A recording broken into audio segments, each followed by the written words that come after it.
Hi, and welcome to Rockhound Talk Live, the only live Rockhound podcast on Instagram, Facebook, and YouTube. I'm your guest, Amber Nicole, and I'm your guest. I'm your host. I'm your host, Amber Nicole, and this is my co host, Ben Korn. Hey, Hi, Ben, how are everyone. you? Oh, I'm doing great. How are you? I'm doing well.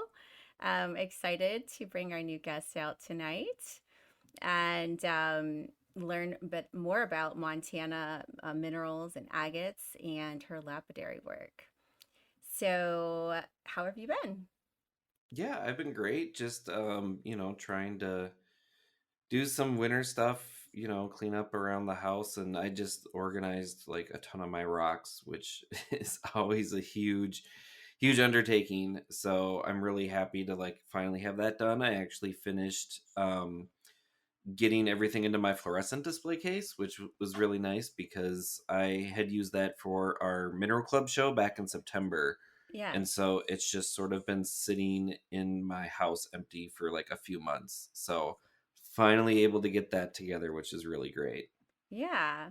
And you have your little setup, your little cleaning station setup. I know you were working on that as well. Yeah, that's one thing that I really need to do some more of is I've got a bunch of stuff that I found that I need to try to like go through and get, cleaned and, sort of prepped and like all that stuff. Yeah. So, yesterday you sent me an article about some news in the paleontology world about a new find of a T Rex species in New Mexico. Is that right? Yeah, sort of. It's actually a relative of T-Rex. Okay. I'm trying to pull up the exact name, which I'm probably gonna butcher anyways. But it's a type of tyrannosaur. They're calling it Maastrichtian. Um, it's Maastrichtian. So this actually predates a T-Rex by like 6 to 7 million years, and it was apparently Wow. much larger. So they found these fossils that they thought were originally T-Rex in New Mexico, and then they were able to go through and determine that it was actually a new species. Oh, yeah.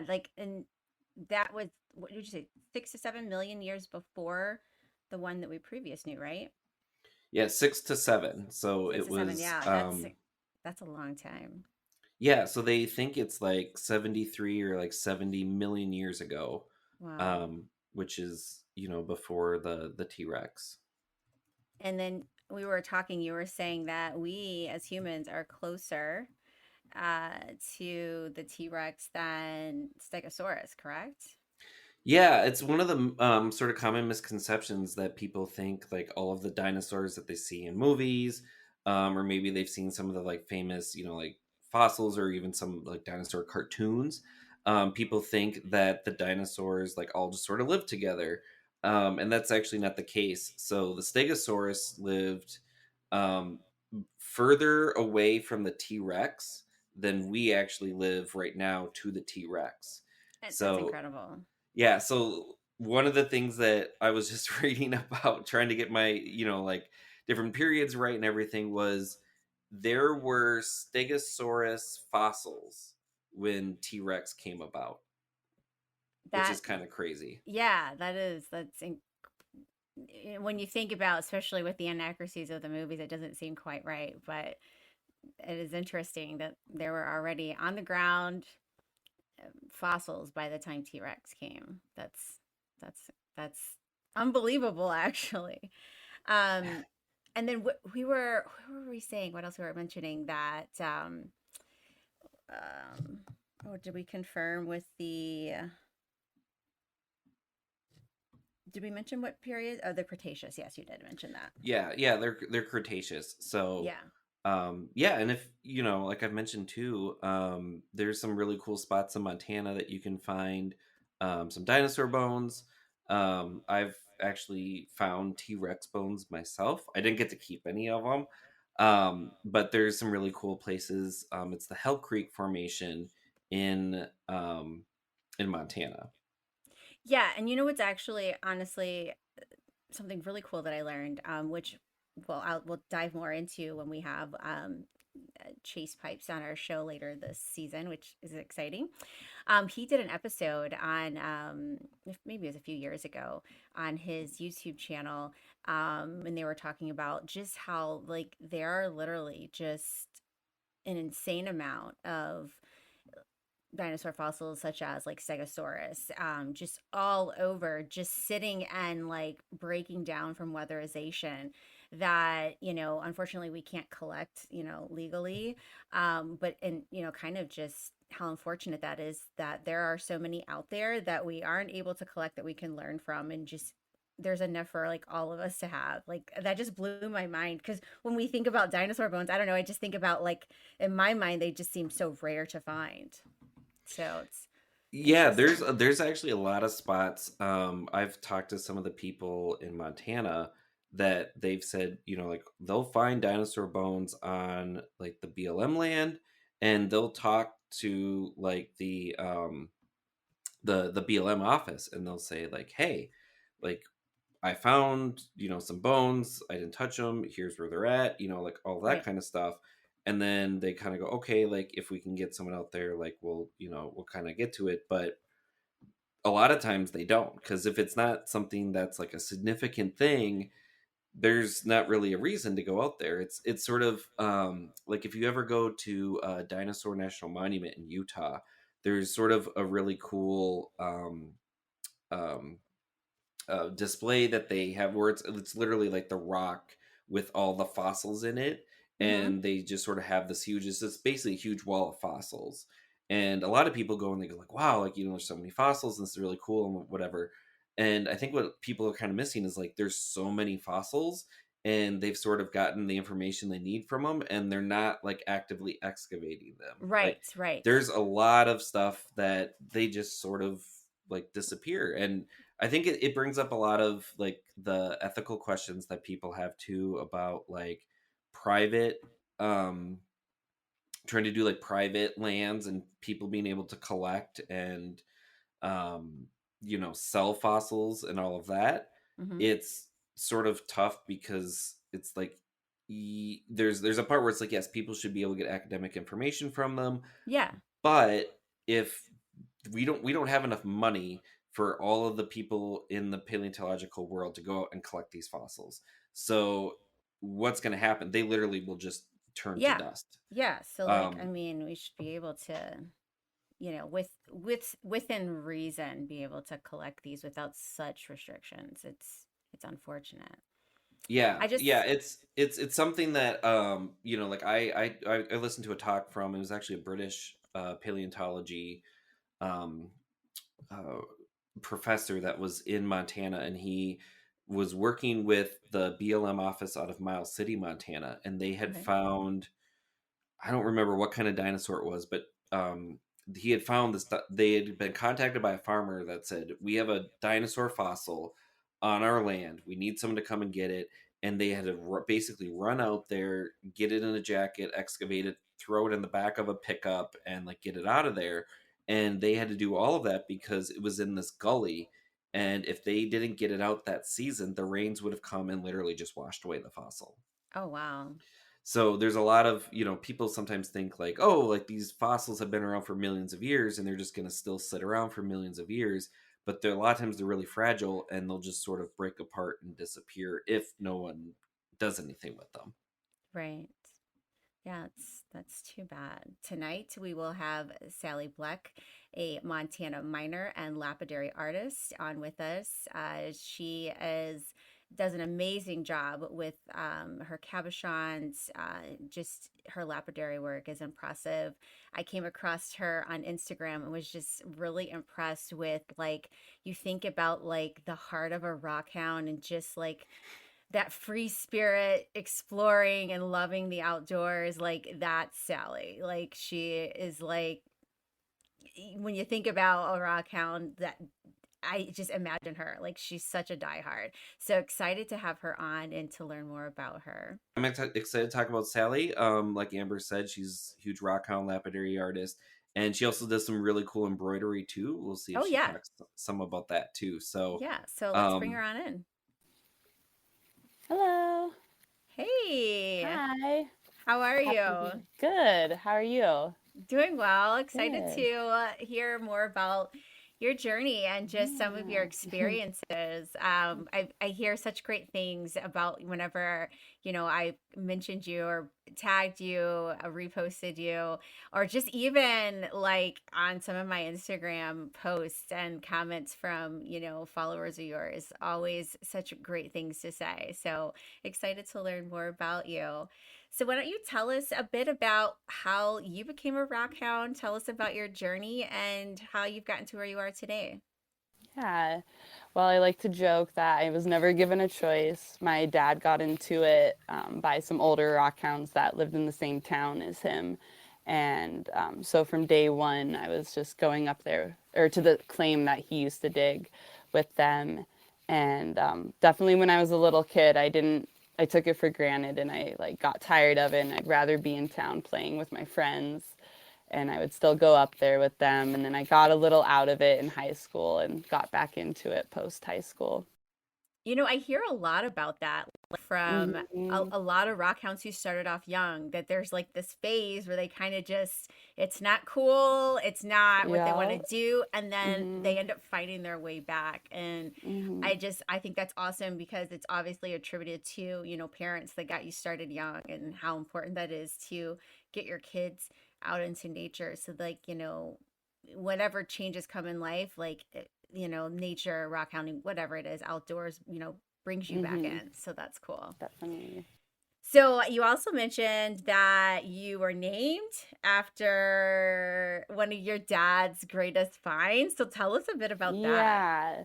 So, one of the claims that he dug at, it's a private claim here in Montana. He dug it for a few years and just like hit it really hard. And then he finally got lucky one summer. And it happened to be the summer I was born, just, within a month or two after I was born. And it took him 5 days to extract the pocket. It ended up being about 2,000 amethyst scepters, which is crazy. Like, I've never found anything close to that. And he always says that I was his lucky charm for that. Oh, But aw. he did already, or both my parents already named me after the claim prior to that, obviously. Yeah, But that's it was a place cool. they both fell in love with. And I think it was like a neutral name too. It wasn't like anyone's choice. So That's it worked awesome. well. Yeah. So you came back into rock hounding after adolescence, in your young adulthood, and what kind of brought you back into it? Yeah, just wanting to tap back into something from my childhood, hearing some friends kind of like start to dip their toes in it, and me being like, well, I already have the in on that. Um, so yeah, I started digging again. I went up with my mom for the first time. I think it was in like 2012, just a couple years after high school. And then that was when I was like, oh, I remember doing this. And then I Yeah. started going up more and more. And then I started kind of dipping my toes in other minerals in the state. Yeah, anything shiny is kind of what I like to look for.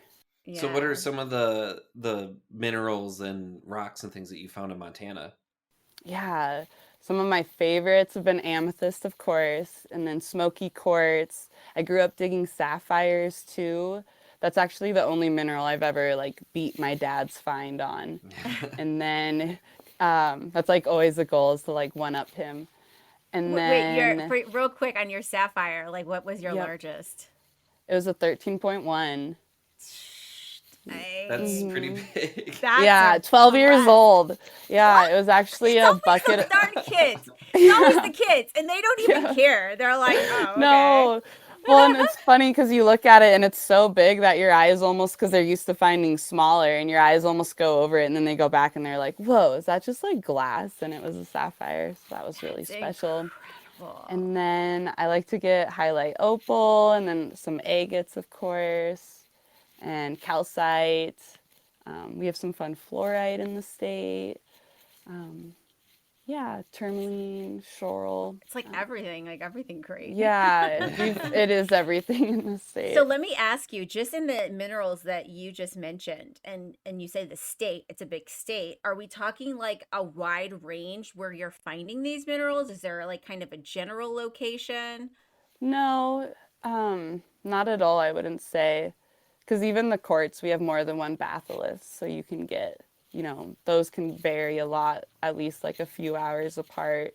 And then obviously or I shouldn't say obviously, but the agate, the really good Montana agate, comes from eastern Montana, and that's like a 7-hour drive from me right here. Okay. So it's not even a day trip. So you really just go all over the state then. I don't do a ton of agate collecting, but most of my spots are within 3 hours of Bozeman. Okay. Okay. And where's is that Bozeman? Is that like center, north, Pretty south? central. Okay. Yeah, a little central south. Pretty center. You're what, like an hour and a half north of Yellowstone Park? An hour. Hour? Okay. Yeah, it's kind of depending what direction you go. But yeah. So I do have to ask, so that big sapphire that you found, what did you guys end up doing with it? Did you Yeah. just like keep it or did you facet Yeah. it? Like what'd you do? No, I still have it. I want to facet it someday. When I was a little girl, I thought it would be like on my ring and a wedding band already, but I'm not married, so like it's kind of funny. It's just sitting in a tube in my house. So it'll have Someday a I will cut it though. yeah, someday when something exciting hits you or something that Yes. moves you, then you've got it. Yep, it's Okay, ready. It's waiting. definitely need to update us whenever you cut Yeah, that, whenever you do something I with it. will. Like we totally want to see what you do with that. I will, I definitely. saw there was a question on here from Rolf who asked, how did you start out in lapidary?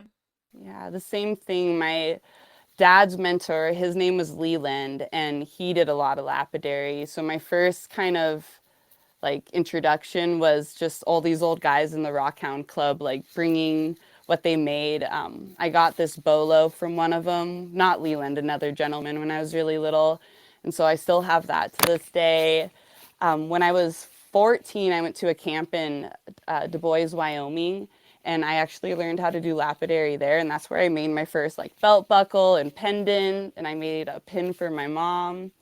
And then it wasn't until like 5 years ago, I started visiting a family friend shop here in Bozeman.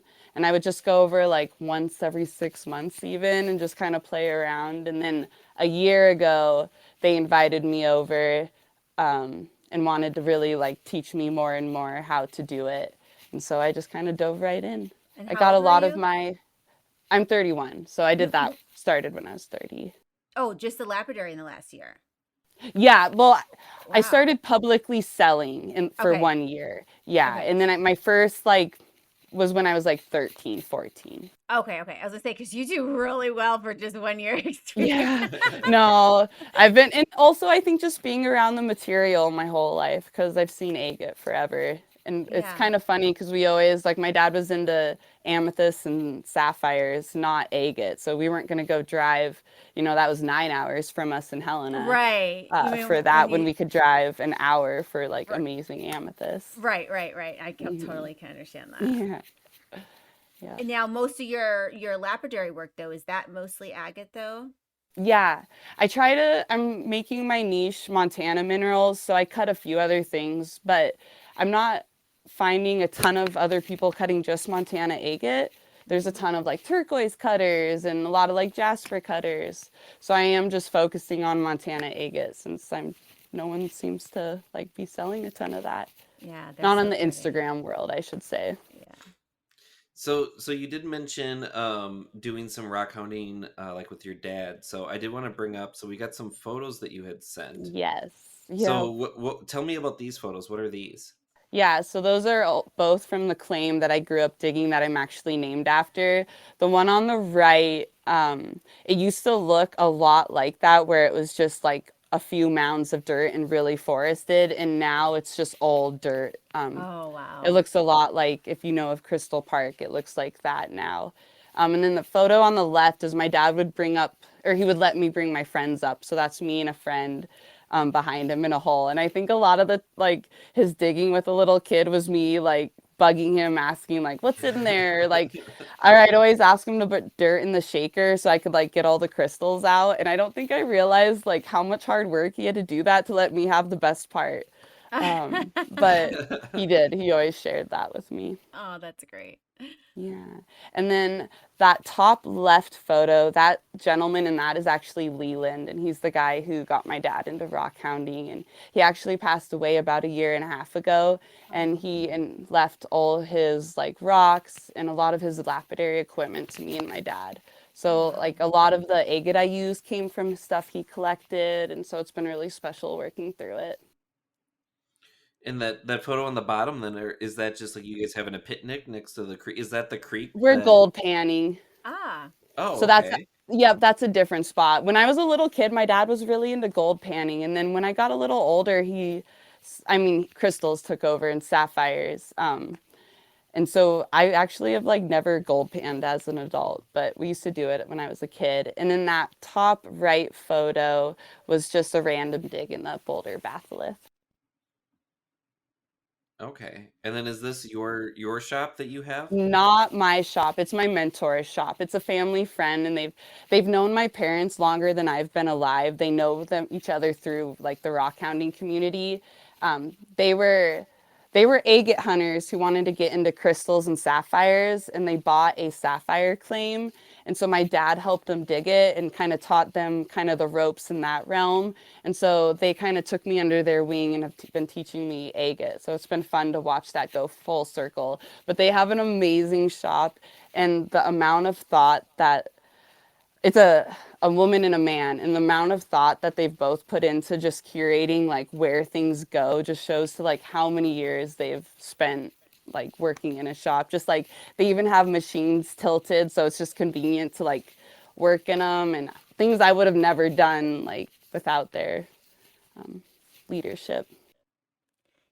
and so Ralph also asked, since we're talking about cabochons and you working on different rocks, like what's your favorite rock or gem to work with? Yeah, definitely agate, the Montana agate. Yeah, and there's that case full of it. And then Yeah. that photo on the far right, that's actually a photo of a bookcase from Leland's house. It's really hard to describe, but his whole house basically looked like a version of that.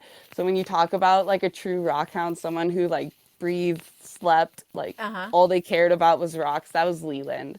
Like you would try to talk to him about like the weather, and somehow that would loop back around to like the geology like we're standing on or something. Like I he love it. couldn't, yeah, he just couldn't have a conversation outside of that. And just like I wish I would have documented his home before it all got like moved out and stuff, because it was truly incredible just spinning around. And like he didn't even have a couch, he just had display cases and like some chairs, and it was really remarkable like how much you can put into this hobby.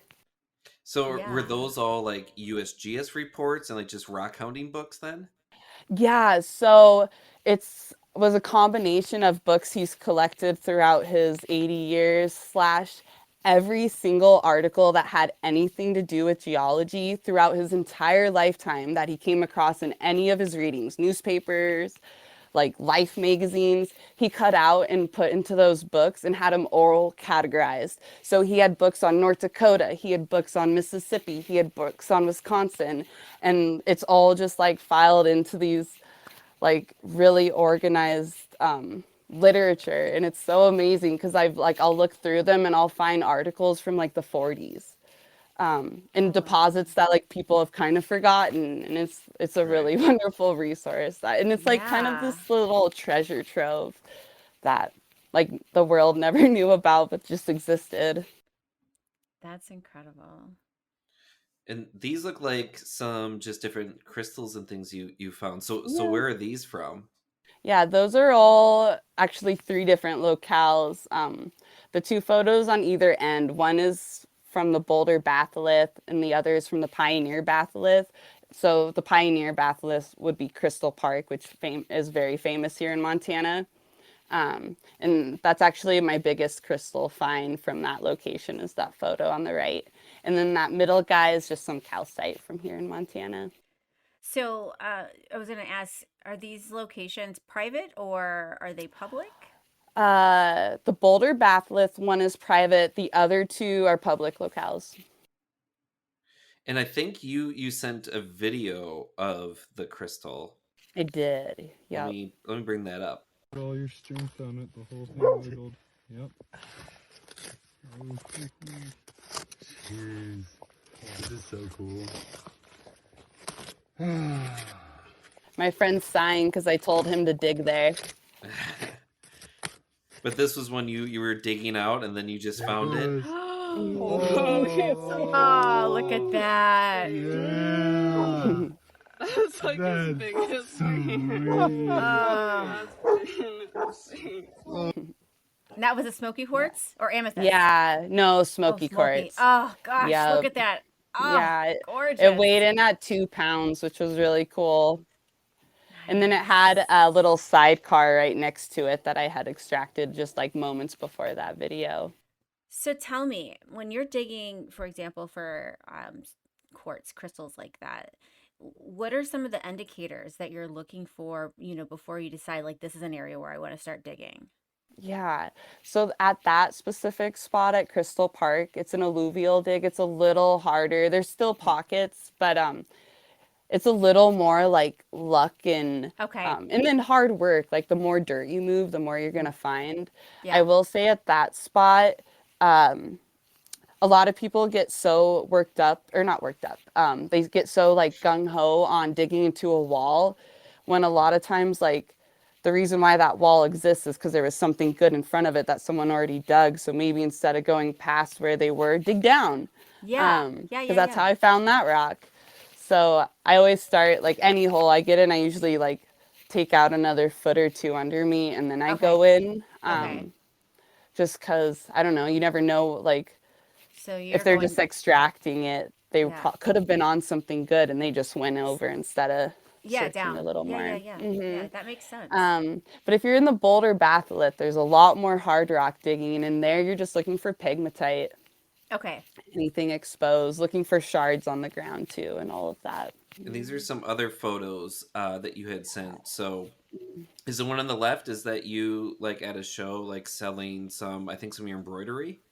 Yeah, so I sell both my embroidery and my lapidary at shows, and I love to talk to little kids, and sometimes it's hard to talk about your art. So when little kids come and look at rocks, it's so nice. I can be like, "Isn't it shiny?" Or like I ask them if they're a rockhound, and then I always like talk to their parents and like tell them about some local spots they can take the kids to if they're into that sort of thing. Yeah, I've seen some of your embroidery. It's so cool. Like I love your Thank you. hats. Like very, Yeah, I'm very wearing cool. one Yeah. now. Yeah, very, very Yeah. cool. And then this was one that you had sent a couple days ago. It looks like it has a bunch of like manganese dendrites. Is there Yeah, anything yep. special with this? You know, I was looking for highlight opal and came across those and it like stopped me in my tracks and I was like, I don't even need to look for anything else. I found it.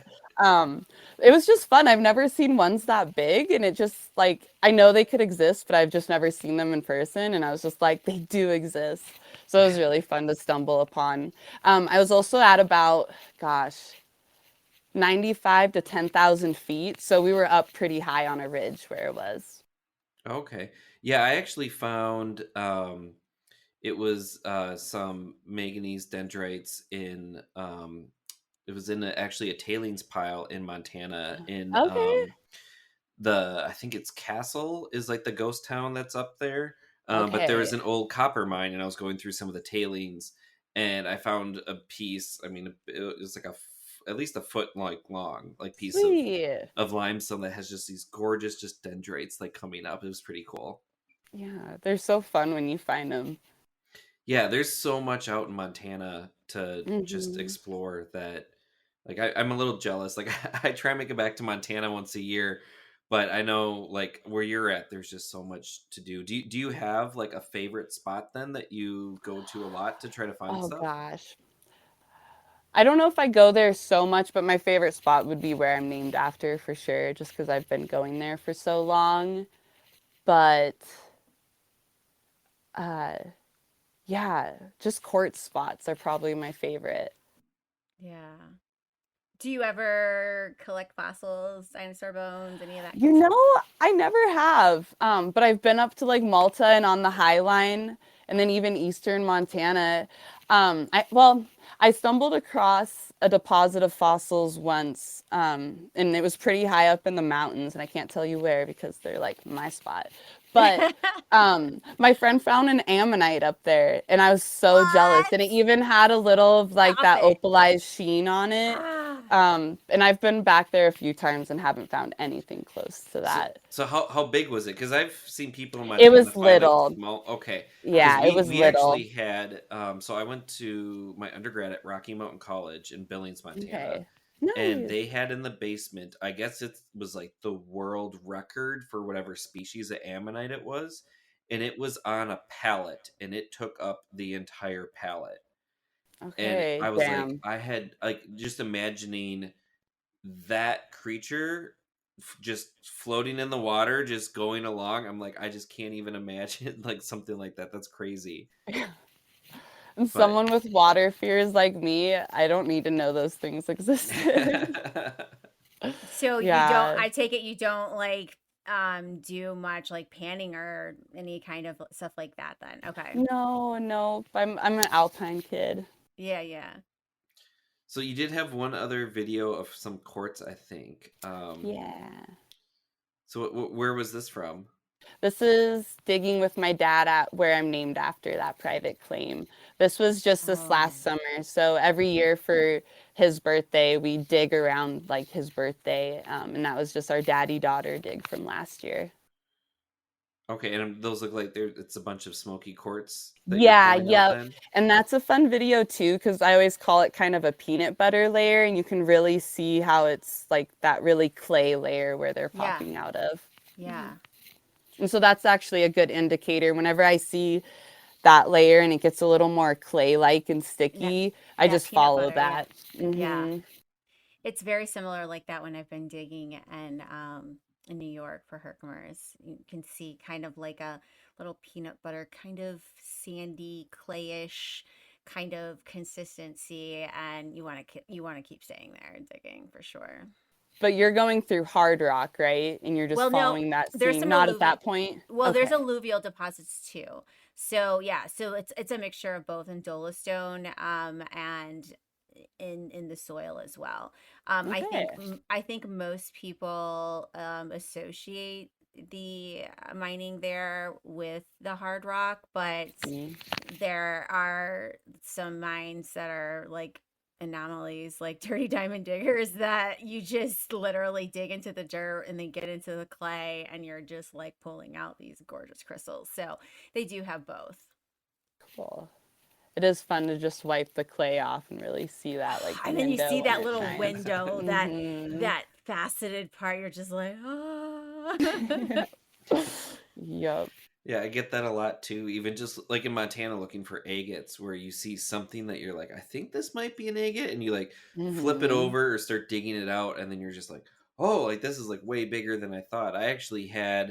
I was out near Terry, Montana, and I found it was just a little bit like sticking up like that, and I dug around it, and it was like a pound and a half agate. Like it was crazy. Dang. That's Like you That's great. just so never cool. know. Nope. No. Did that one have any dendrites or anything in it? No, it was actually really odd. I wish I had it like near me, but it's actually because like most of the Montana agates aren't banded, but this had like a bunch of like bands. It was like a bunch of quartz, Okay. but it had like a bunch of bands in it. It's actually pretty Cool. cool. Like, yeah, you just usually don't see, banded agates in Not that Montana. big. Hmm. Yeah, yeah. So, is there anywhere then that you are like bucket list? Like, I really, really want to like dig here or something to collect. Just in Montana? Oh, well, I Or, guess anywhere. oh gosh. Um, oh, that's so hard. I am a little bit of a Montana snob. So, like, I would, um, I really want to find some Montana corundum and Ooh. slice it and kind of sell it like they sell the tourmaline slices. Hmm. That's on my bucket list. There's some private claims I'd really like to go to, but those I have to like hope I find like someday get an invite. Um, Yeah. And then I would love to go to Australia or like anywhere in the Alps. Yes. Those are definitely on my bucket French list. Alps, like going in and like Like the climbing those Swiss. mountains and Yes, oh, yes. that is That's my yeah. literal bucket list. Like I have to do that before I die. If I don't, like I will be disappointed Yep. I in like my that's the only reason afterlife. I want to learn like alpinism and like I'm slowly kind of dipping my toes in climbing and the only interest is like so I can transcribe that through rock hounding. I don't like want to go to 12 climbs or anything. Yeah, Yeah, I know like some I people like Colorado will even go like, like mountaineer up mountains to try to find like crystal pockets and stuff. And Yep. I can't imagine. Like some of it I'm like, okay, if it's like a really expensive like small crystal, I can kind of get it, but I'm used to like I'll go on the Yellowstone River and I'll find two 5-gallon buckets full of agates. I'm like, there's no way I could like carry that like rappelling Yeah. down a mountain or something like that. Yep. Or if you do, you're gonna cry by the time you get to the car because your back right. hurts so bad. Yeah. Yeah, I've done that. So, I just wanted to show you had some lapidary videos too. Oh, that's not a lapidary video. This one. So that was it looks like one of the Montana agates you were cutting. And Yeah. then you sent this video. Or those Ooh, weren't look at that. slices off that rock, were they? No, that's a different rock. That was one I actually cut like just a week ago, and it's one of It's my so favorite ones I've cut pretty. in a hot Yeah. minute, and it reminds me of little bacon slices. Bacon, yeah. Yes, That's but So that one so was great. a really beautiful. so when you slice them like that, do you then make them into cabochons or you do like other things with Yeah. them? So that specific specimen will just be left as slabs because they're so good. I could make more money if I chopped them up, but I think part of being a rock hound is knowing when to keep it as a specimen because you won't come across another one like that. So that one I am going to keep as specimens. But Okay. most of them I do cap, I will say. Yeah, Okay. those Yeah, are and these gorgeous. are Oh, so were you pretty. making this into like a set or were you doing like what did you do with these? Yeah. So those were two sets, and I actually gave those away on Instagram last month or so. Oh, nice. But I really like those cuts. The pear on the right in the middle is like one of my favorite cuts I've done in a while. Yeah, so do you make anything with the cabs like I necklaces or earrings? don't. No, I've made some earrings with like tumbled pieces we have, but I don't like metalsmithing, so I just leave it to people who are better Yeah. at it. And I just play with rocks. And anyone that's watching, if they're interested in purchasing your cabs, is it best to go through on Instagram or It your website? is. Okay. Yeah, right now I'm only selling cabs through my Instagram stories. Someday I'll graduate to my website, but right now I'm happy there.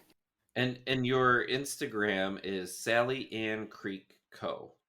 Well, that's my embroidery. So my That's rocks embroidery. is Okay. actually, I know it's so confusing. It's like a handle for everything. But my rocks is just Sal Diggs, Montana. And it's just And empty.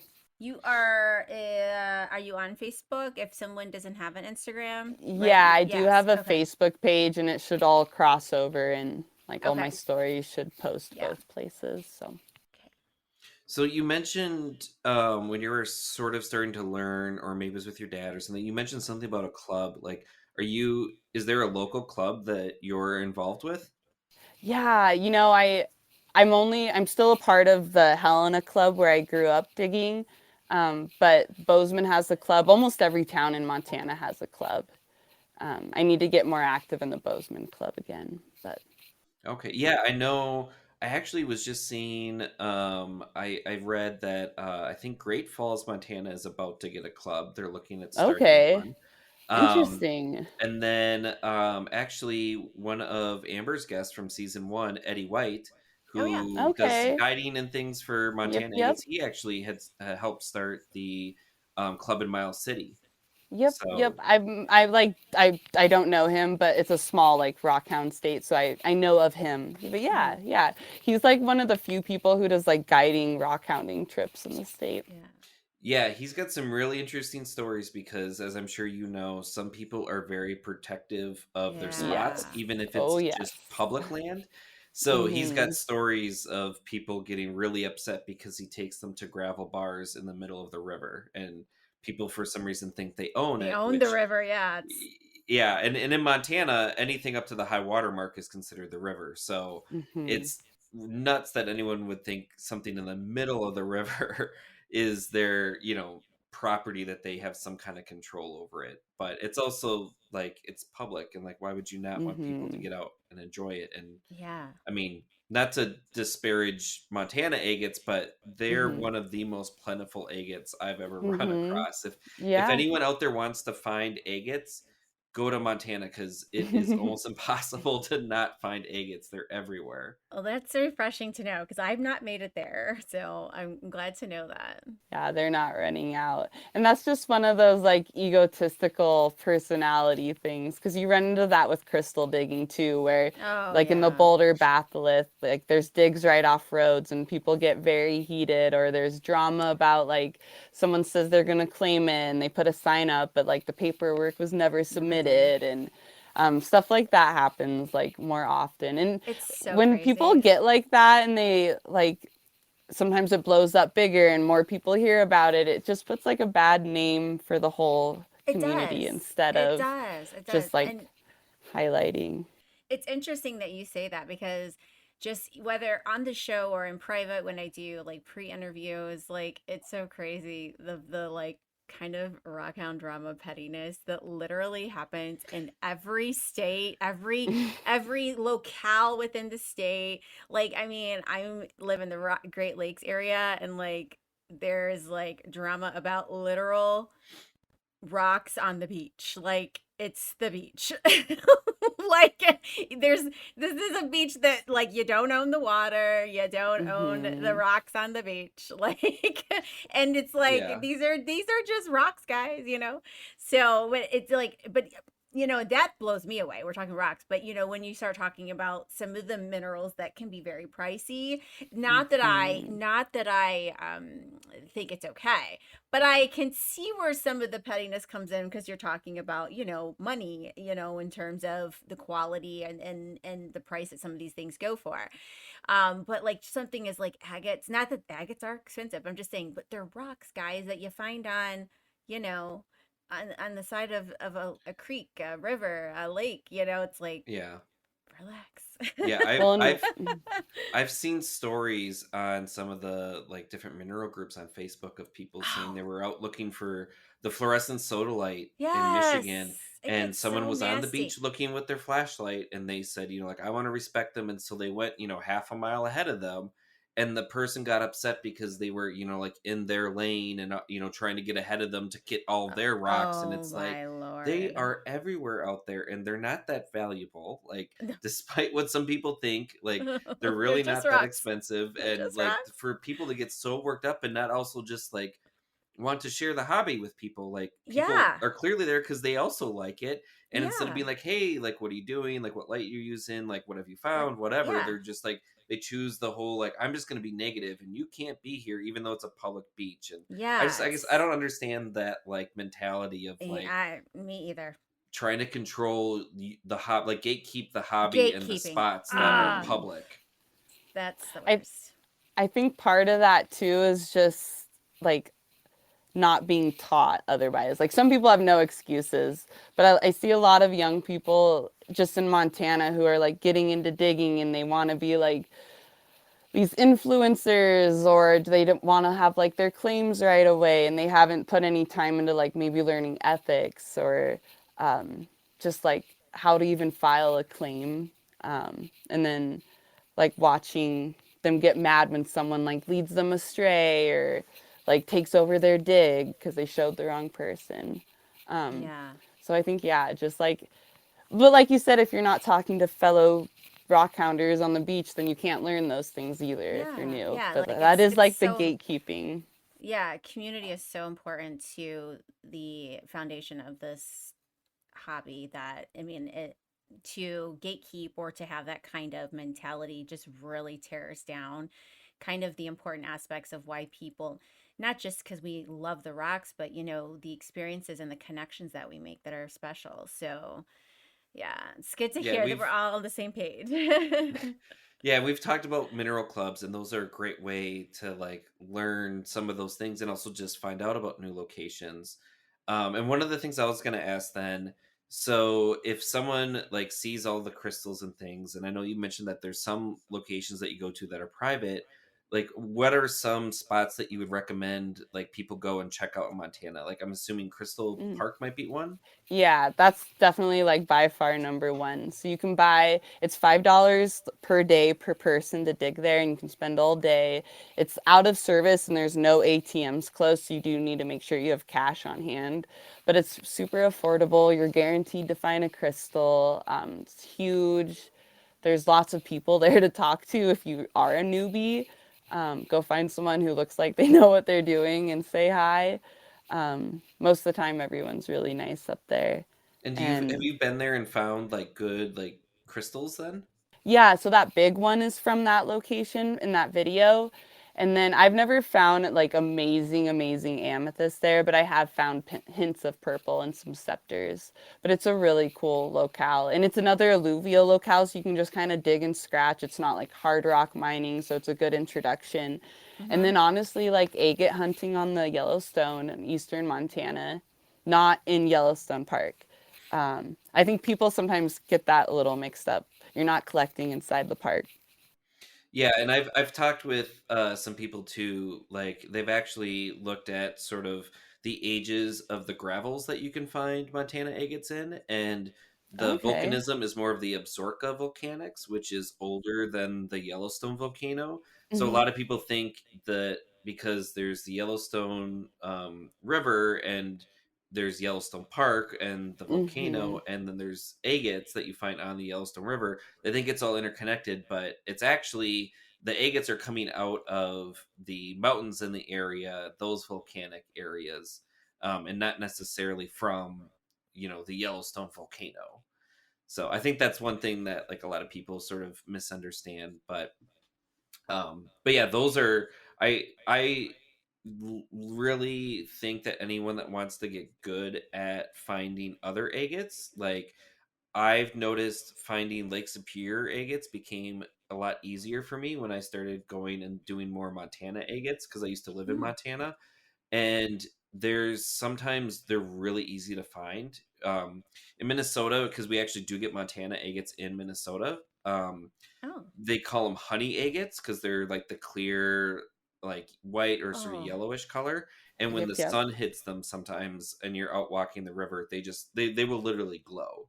So Oh, it's cool. it's almost impossible if you go to Montana and you're in an area that has agates, if the rocks aren't covered in silt and people haven't completely picked it over, like you will find agates anywhere, and they will help train your eye to start identifying like okay, waxy texture. They sometimes get those like C-shaped like chatter marks when the rocks kind of like tumble down the river. You start seeing like some of those features that are common in all agates, and you can then use that to try to find Lake Superior agates, and any of those other agates that you might be interested in finding. So anyone that wants to find more agates, I say go to Montana and find Montana agates because they're easy to find, and you'll train yourself to find even more of them. And it's such a vast amount of the Yellowstone River where it's hits really good. I will say, like, if you're going around Bozeman, the agates that kind of get dragged down here are a lot less like lackluster. I wouldn't even waste my time like going out to look around here. so where would you say is an ideal spot again to look? Like Glendive to Sydney, Miles City would be like the very beginning, but Glendive to Sydney would be like the hot zone. Okay. Yeah, you can start to sort of get good Montana agates. I know kind of around Billings. Like I found some around there because I like lived there, did some of the gravel bars. But then when you get further downstream towards Forsyth and Miles City, that's where it really starts to pick up. And then as you get further down into Glendive, that's probably like the best, and that's when a lot of people see like you've got some really good photos of like with the red in the Montana agates. Mm. Mm-hmm. Those are usually found that like downstream, like Glendive to Sydney area. Mm-hmm. Um, And I will say too, anytime that you're around the Yellowstone River, you can find agates outside of the river. Like I have been up on a hill in Miles City and found them. And we go to the Mineral Club I'm in. We'll go to a private ranch in just outside of Glendive, and I have found like 5 pound Montana agates up on a hill, Wow. like I don't even know, maybe 5-10 miles away from the river. And some of it is from old river deposits, and some of it is from when the glaciers came down and kind of pushed things up and mixed things around. So, Yep. um, yeah. And we did Just to, have a question. yeah, I was gonna say for Mary, just to clarify, Mary Yeah, and Lee. Hey, so Mary Lee, which I think Amber, yes, I was you've gonna say, hey, Mary Lee. so she was asking if people have agate claims. You could, but not of the Yellowstone agate. Um, yeah, it's just a like river rock kind of in the side of the banks. I don't think like the deposit even. I tried to read about it in one of Harmon's books, and it's not like a deposit you could like go and claim and then like dig out. It's all like eroded and in the river Yeah, now. yeah. I think I know of I know of one agate claim in Montana, and I think Okay. it was down by the Pryor Mountains. It wasn't like a dry head claim. I think it was like TP Canyon or something like that. I know there was like a um some kind of like agate claim that where they were coming like out of the mountains, and there was a deposit that they were digging out that they did a claim for that. That I didn't know about, but I do know the deposits over there. They're like the Pryor Mountain agates or the Bear Canyon agates is what they're called. Yeah, yeah, because there's Bear Canyon, I think TP Canyon, and the Dry Head agates. Those are all those they call them cold water agates because they form Okay. in the limestones. Limestone. Um, and so there's difference. Like this is something like I've kind of talked about with people. So like the Yellowstone agates, the Montana Moss agates, Lake Superior agates. Those all form like a lot of the Oregon and California agates. Those form in volcanic rocks. So you've got the space in a volcanic rock, and if it forms in a space that was left by a tree, you can get like limb casts and those types of features. Usually, gas bubbles, and those all form in volcanic rocks. And then you've got like your Bear Canyons. I think a lot of like some of them in the Mexican agates. Your Fairburn agates also formed in limestones. Those all formed in limestones, and they call them like sort of cold water agates. And there's also, depending on who wants to be sort of a devil's advocate or just wants to like argue with people, some people will say like, well, they didn't form in a volcanic area and they're not, clear, so they're actually not agates, they're banded chert, which we can get into a whole discussion and probably get people upset, more upset than people trying to like jump in front of them on a beach. But those are just some of the things that like I know like in Montana, like that's the one thing that I think people like if they ever want to do like a like rock hounding like road trip, Montana is great because you can, even just for agates, you've got Bear Canyons, Dry Heads, you've got Montana Moss, throughout most of the state. And I think on the Madison there might even be some other like blue agates. I don't know if you've heard Yeah. of that. Yep, the Madison Blue. For whatever reason, it's like not as exciting to me because there's not patterns in it. And Mm. so it's just like it's kind of like the Holly Blue. Um, it's like similar to that, only different shade of blue. I was just wondering if anyone's ever kind of plans like agate trip where you just go from place to place to collect in Montana. Like that would be like a fun trip. Yeah. I know people come here for agate, Yeah, but I know some people will go like to Montana for agates. I've done like sort of trips like where I'm hopping around, where like I might like start like Billings, and then I'll go to Miles City, and then I've got some spots I go to in Terry, and then Glendive, and so on. But I don't know if I've heard of people like doing like just agates, and Mhm. I think that would be really fun because you could even do that. Yeah. I think agates are found in almost every state, so you could even do like a road trip across the U.S. and just I look mean, for there's agates. like in Ohio, like I mean, there might be some carnelians, but Like we're not busting out the seams with agates in Ohio. Yeah. But like when you were just mentioning like all the different kinds that you can find in Montana, and I just think it would be cool just to like go to different ones and collect different agates there. It would be cool. Yeah.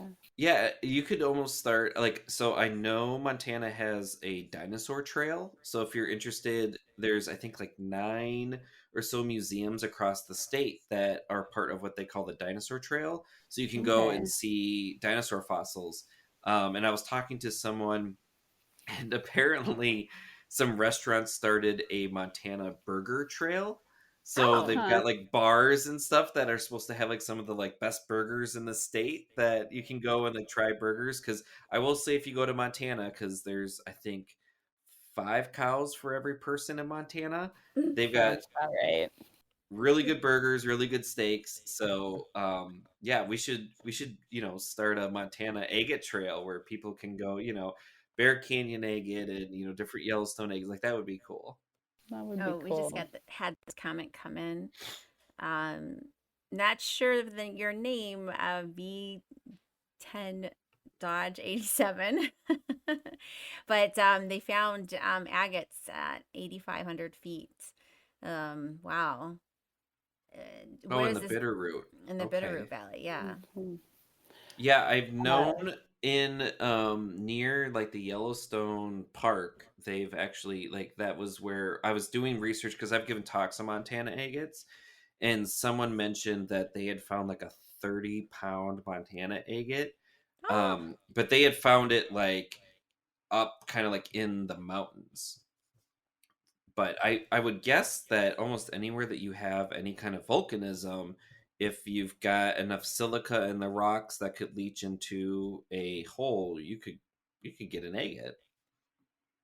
and I wonder too with the ancient like glacial flooding, how much that moves stuff around, or even I'm not a geologist, so like the timeline there, but Yeah, and I know that's one sort of discussion because I've gotten into some arguments with people because I've done research on Montana agates, and I'll mention how we find them. They call them honey agates in Montana, and I found them myself. I've got some really cool, and I've done so much in Montana. If I throw them in a bucket next to any Montana agates, I will lose them and think they're all Montana agates. They've got mm. the red coloring, they've got the dendrites, they look clear, all of that stuff, and people will be like, "Well, there's no way for them to get here because the Yellowstone goes up." Into Sydney, hits the Missouri River, cuts across North Dakota, and then goes down and connects to the Mississippi, nowhere close to Minnesota. And what people don't realize is in the past, what happened is the Yellowstone River flowed north and went into Canada, like up by like Regina, and then what happened was the glaciation happened and the glaciers pushed forward, and actually where you see the Missouri River, that's as far as the ice got. So like the Yellowstone River came up, hit that ice, couldn't go north anymore, so then it went to the east. And so all of that rock that was north of there that had the agates in it, all of that then got pushed down further. Some of it then came up into Minnesota, and that's where the those like honey agates and things in Minnesota come from, which I think is really interesting. Like to think about, if I find one of those agates in Minnesota, the volcanism happened like 250 million years ago, and then a hole had to form, and then the water had to get in there and precipitate out an agate, and then the rock had to be eroded away, and then the agate had to travel down the river all the way into Canada, and then a glacier had to come by and push it all the way into Minnesota, and then I had to make my way and just happen upon it and find it. And to me, it's just like a crazy story of like thinking Yeah. about everything that had to come together for you to find like an agate. I had a friend once tell me that the crystals reveal themselves to who deserves them, so I was waiting just for you. Yeah, I I could believe that. see. Yeah, like I know there's a lot of sort of like you make your own luck and trying to Yes. do like like I'm digging is one really, big thing, but like um sometimes you're just lucky. Have you had any times where you're like, "Oh my gosh, like I can't believe the luck I'm having," like just one of those like crazy good days? Yeah. This is a little different, but I was taking a friend who isn't a rockhound up hiking, and we were looking for highlight opal, and so we're about like 5.5 miles deep on a trail. And I'm like, okay, we're in the zone. We just got in the cirque. I was like, start looking down, and I started describing what we're looking for. And not even 20 feet away from that spot, she found an arrowhead. And so that was really cool. Yeah. Um, that was one of the like most surprising, and I was like, "What the heck? That's not even what we're looking for." And she wasn't someone who likes to or typically collects, right? Nope, nope, just out there with me to have fun, and Yeah. yeah, and then she found like the coolest find of the year, and then, but yeah, And then you're like, aren't you kind of nothing. like hoping maybe they'll give it to you because they don't really care? You're like, No, not that time. I was like, I think if it had been anyone else, maybe. like I take my nephew out and like I've gotten him into rock hounding, but like he's not like a diehard. I think he enjoys it and he likes hanging out with me and he'll keep stuff. But I finally hit the year. We've been doing it for several years, and we went out. I think this past summer. Oh yeah, we did. We were in Ontario, and we were collecting fluorescent sodalite, and he found a really nice one, and I just thought for sure he was gonna give it to me because I'm like, you don't really care about this stuff, and he's like, no, I'm keeping it. I'm just like, I mean, you don't really care. Like, why not give it to me? So that sometimes I guess it's probably just it's better to just let them keep it, but sometimes I just really wish like if you didn't really care about it, just give it to me. But that's true. That's like the envy of seeing what they find. It's like they always the people who really don't care very much find good stuff. It does happen. Their first time out and they find something amazing that you find maybe one for every 100 trips, and then they're Yeah. just hooked. Yeah, Yeah. that reminds me of when I was at Rocky Mountain College and we were in the Pryor Mountains and we were hiking along doing a geology trip, and there was someone who I'm not even sure if they were even like a minor in geology. I think they might have just taken it because they need a gen ed class. And they're just walking along and they just like bend down and they pick up this rock, and then they're kind of like, whatever. And then they ask the professor, they're like, "Hey, like what is this?" And he's like, "Oh my gosh." He's like, "I've never seen, it was an ammonite, about this big, but it was perfect. Like you could see all the ridges, like everything just Oh, perfect." He's like, Oh. "I've never seen an ammonite out here. And this has to be like the perfect, like whatever, like the speech, like everything." He's like, "It is such a good example," or whatever. And the guy's just like, "Oh, okay, cool." Like, whatever. Like I was just like, it was slightly different. So I picked it up, and it's like, how could you not like love, like, it's right. amazing. Yeah, I know, definitely. right? So Mary Lee had another question here about the opals. So it's highlight opal. It's not like Hmm. a Spencer, Idaho opal. It's more of like a, I'm not a geologist, so the chemical side of it, I don't know. But it reminds me of it looks like a bubbly glass on a volcanic rock is kind of what you're looking for. And how do Yeah, I you think find them? Are they just kind of like surface collecting? Are you digging them? Yeah, yeah, you can crack like rock to try to open it and see if stuff is inside, but I wouldn't recommend doing that because you have to hike so far to carry the tools. Not worth it. Yeah, I think they call that like sort of common opal. So there's no fire Okay, or anything like you would see correct. in like Yep. the like Virgin Valley stuff. Like there's no fire, but I know Nope. like the highlight opal, and then like I've also gotten some from some like similar highlight opal from Wyoming. And it'll fluoresce like really cool like Yeah. green.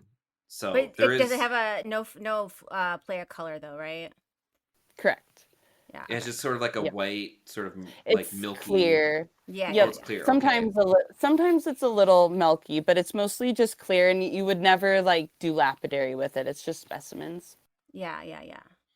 Yeah. It does have a really great glow. Really pretty green. hmm And the specific stuff I go for, it's like there's a few hikes that are a little shorter, but like on average, it's like at least an 11-mile hike, so you don't see a ton of specimens. So is that like one of the like further hikes that you do then to go in to try, For or like what's like the furthest that you've yeah, like hiked in to find crystals?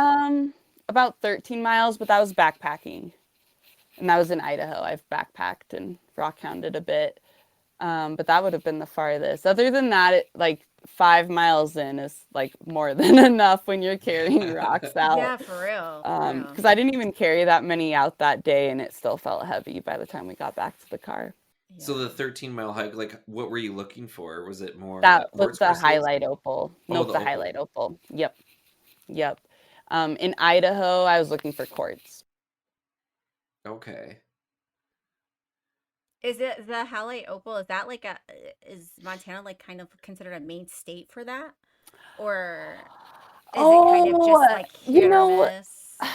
I don't know the answer to that. I know Okay. there's other locales of highlight opal, um, but highlight is also talking about like the locale name for that specific opal. Okay. Um, so I'm not too sure.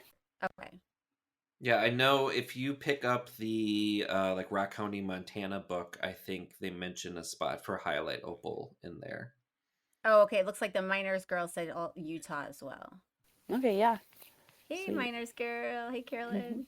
I read a comment from a gentleman saying that just because a mineral isn't documented, it couldn't be there. And that's exactly why I won't tell you where that fossil spot I found is, I because was it's gonna put that out there. undocumented. That's a good point. That's a good point. Yeah. But that's Yeah. one of those things where it's like, are you gatekeeping info? Because I don't want to die with that, but I do want to hold on to it for a little while longer, until I Yeah. like let the world know. So Yeah. And Yeah. it's and Yeah. like, sometimes there's just odd things that people never knew before. Like there could have been like one of the really common things I've noticed in like some of the fossil sites I've been to is like it was like an old like lake. And so sometimes like if the whole area is like one kind of rock and then you have a lake, you'll have a literally a pocket of something different. And that's where it's crazy the amount of stories of like the Mammoth dig site in Hot Springs, South Dakota, or the Gray fossil site in Tennessee of like they were doing construction and someone was driving a bulldozer and hit like a mammoth tusk that was like 10, 8 feet long or whatever it is. um there was actually I just remembered it right now. They actually just found one in a similar instance in North Dakota. They found a 7 foot long mammoth tusk like a couple weeks ago. And it's crazy like that the only reason we found or knew anything was because some construction guy, one, happened to hit it, and two, actually told someone and didn't just like toss it in his pickup truck and take it home. And then of course the scientists come out and start looking, and then it's like, oh my gosh, this is like a huge thing. But no one before then had any idea it was there because it's such an isolated thing. And unless you happen to like do something to like drill a well or something where you could have exposed it, like you just there's so many spots that who knows what's out there. We did get one question. Mary Lee was asking again about a blue rock in Idaho. And then she also mentions about like mountain lions and carrying protection. So the first part, I know we talked kind of about like the holly blues. Is that, could that be what she's talking about, or do you know other if blue? it's Idaho, she's talking about aquamarine. Oh, okay, Yeah, that's the blue that's famous there for sure. Um, okay. and then I'm not really scared of mountain lions. It's grizzly bears where I'm from. That's why we carry bear spray. Mountain lions are scary too, but most of the time, like if they're following you, you're not gonna see them. Whereas like a grizzly bear, he's gonna come after me in a more way. And then some of the spots I dig in or not even dig in, but I collect at, are really famous for like grizzly attacks. So So speaking of like some of the dangers and things, I know in Western Montana there's been like some earthquakes like throughout history. Have you experienced any earthquakes? yeah, in middle school, I actually got 2 more weeks of summer because our middle school, like part of the building, like collapsed during a earthquake, and they had to like do the construction to fix it. So we got a longer summer. Wow. Like that's yeah, Yeah. a lot of people don't realize like Montana actually has like quite a bit of earthquakes. A It lot was of really time we just don't feel them. yeah, well, there's been some huge ones. I get a calendar every year from Okay. the Montana Bureau of Mines and Geology, and this year it was on the Hebgen Lake earthquake, which was in I think the Okay. 60s, Okay. and it's really cool. I actually did a geology trip there. The offset of where the fault was, where the earthquake happened, it was like 20 feet, and you can still go there and it's like still like 12 feet high of like that was the offset of the earth, like the earth literally moved like 20 feet. I didn't know And that. yeah, and so there's like landslides and all sorts of stuff, and even like going further back, I think like early 1900s, um like a lot of people are sort of confused because I went to school at Rocky Mountain College, which is in Billings, Montana, which is nowhere near the Rocky Mountains, but they Yeah. actually their campus used to be in Helena, and there was a huge earthquake and the campus got like leveled, and then they decided we're just going to move the campus to Billings, and then I've they never like heard that. yeah, and so they I think Huh. initially they were called Polytechnical, like Montana Polytech. They actually were Okay. Yeah, formed yeah. before the state was actually became a state, so they're actually older Huh. than the state of Montana. But yeah, it's just Crazy. like a really interesting story because a lot of people don't think like they'll think of like Alaska, California, like the Ring of Fire, like earthquakes. But Montana's had quite a few earthquakes, which just another interesting like Montana geology thing. hmm Well, and then you could like slip right into like Yellowstone being the volcano and like could erupt at any time. Because I remember in elementary, that's something that we would always like, someone would get teased about, and then the whole class would be in like dire, scared, like repair. But Yeah, yeah, and we had our season finale guest of season two, Denali, who on TikTok goes by Dykenite, who's a PhD volcanology student. Like she's I talked follow about like her. some of the like volcanology stuff where like people freak out about like Yellowstone's gonna erupt, and it's also like, well, no, not really.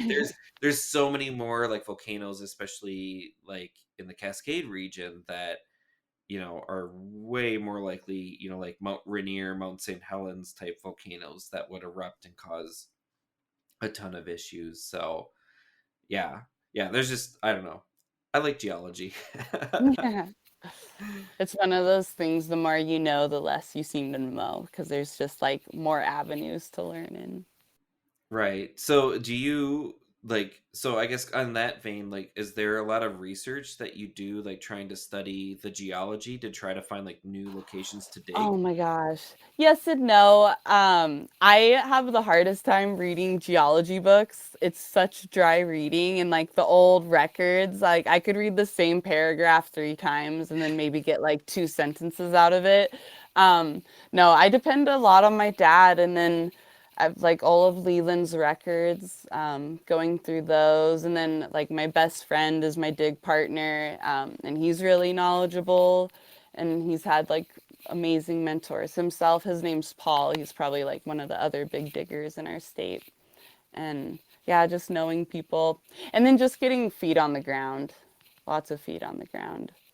But yeah, there's a lot of resources out there if you like know the right places to look to. Was there anything else that you like wanted to talk about? I don't think so. I think we covered it all. Okay. Well, thank you so much for your time. If there's anyone that wants to find more of Sally's stuff, her embroidery is um, I'm sorry, I just You're fine. it's It's the Sally. Yep. Sally Ann Creek Co. And that's Ann without an E, so ANN, SallyAnnCreekCo.com. And then she's also Sal Diggs MT on you can look up on Instagram, Facebook, any of those things. If you want to buy some crystals or embroidery, um, which she's got some really cool stuff. So check her out. So thank you again for sticking with us through all this and just sharing your experience. This was a lot of fun. Awesome. Thank you so much for having me. It was fun to be here. Yeah, thank you. And so everyone knows, our next episode is coming up in 2 weeks on February 7th at 8:45 Eastern Time. And we are going to have Keely, who is a paleontological technician. So she does fossil prep. I actually just had a fossil prep by her. It was a nice, cool, they call them frog crabs from Oregon. So I'll show some pictures of that. And she does on it's a fossil talk on TikTok. She'll do like live fossil prep. So there's going to be a ton of really cool stuff to talk about with her. So tune in on February 7th for that. And I hope you guys all have a great night. So bye, everyone. Bye.